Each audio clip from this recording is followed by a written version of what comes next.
Children, let's make some beautiful flowers using eraser for sketching. Material required: sandpaper, cotton, pencil, eraser. Method: scrape away the lead powder from the pencil using sandpaper. Dip cotton in lead powder and gently rub it in the space provided.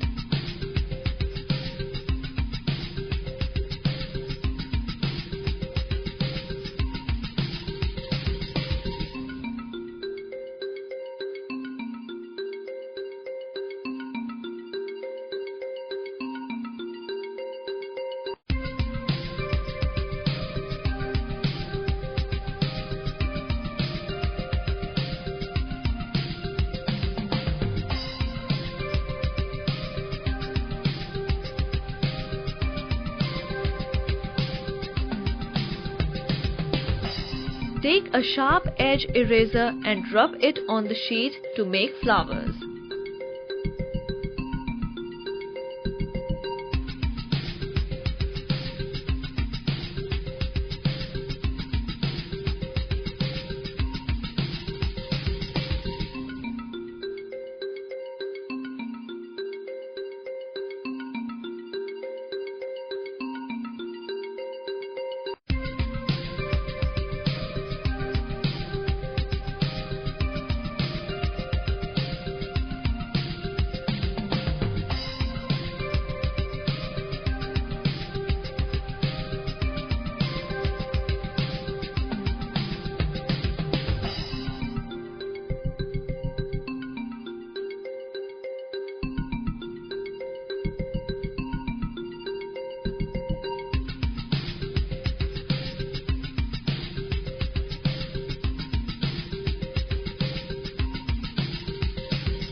Your beautiful flowers are ready.